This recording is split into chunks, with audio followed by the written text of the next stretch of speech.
गुरु ब्रह्मा गुरुर्विष्णु गुरुदेव महेश्वर गुरु साक्षात् परब्रह्म तस्मै श्री गुरवे नमः।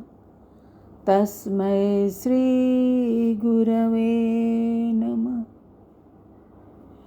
तस्मै श्री गुरवे नमः।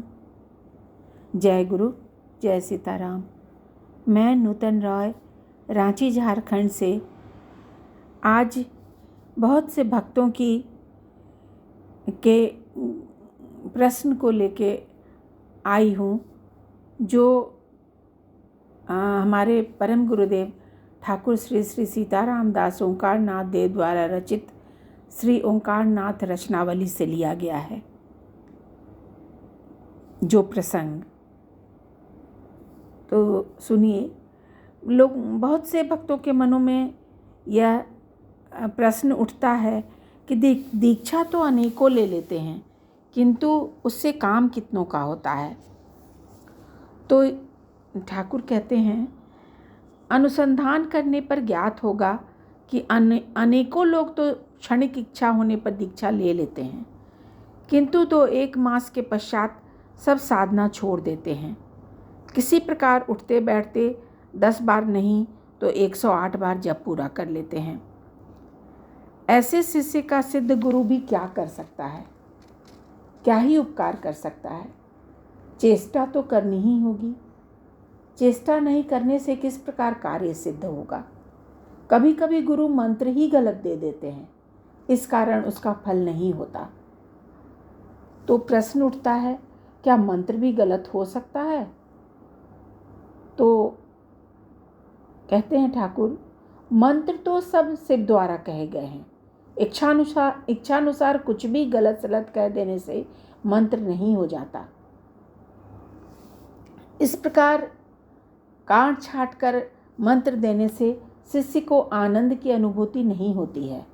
जहाँ मंत्र जाप से आनंद आदि किसी लक्षण का प्रकाश नहीं होता है, वहाँ समझना चाहिए कि मंत्र के ही विषय में कुछ गोलमाल है।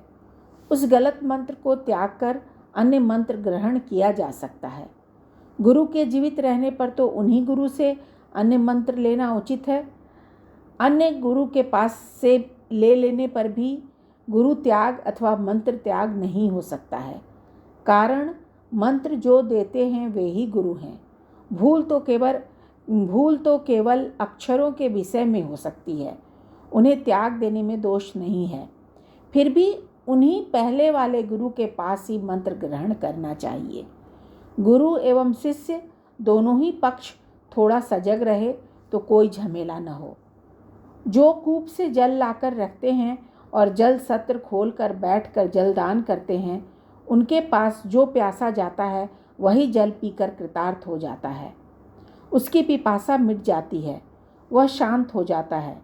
उसी प्रकार सिद्ध गुरु अपनी साधना द्वारा सिद्धि लाभ करके करुणावश संसार ताप दग्ध मानवों का उद्धार करने हेतु शिष्य में शक्ति का संचार कर देते हैं। शिष्य उसी शक्ति के प्रभाव से अनायास ही जीवन मुक्ति को प्राप्त करता है। किंतु उस प्रकार के सिद्ध गुरु अनेक वर्षों की तपस्या के फलस्वरूप कदाचित कहीं कहीं मिलते हैं। यदि किसी को कुएं से निकाला हुआ जल तैयार रखा न मिले तो उसे जल नहीं पीऊँगा ऐसी प्रतिज्ञा नहीं कर लेनी चाहिए।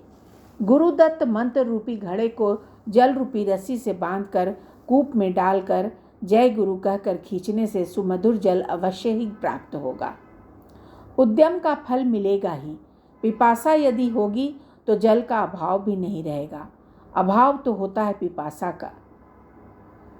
सकृदे प्रपन्नाय तवास्मीति च याचते अभयम सर्वभूतेभ्यो ददामि तद्व्रतम मम।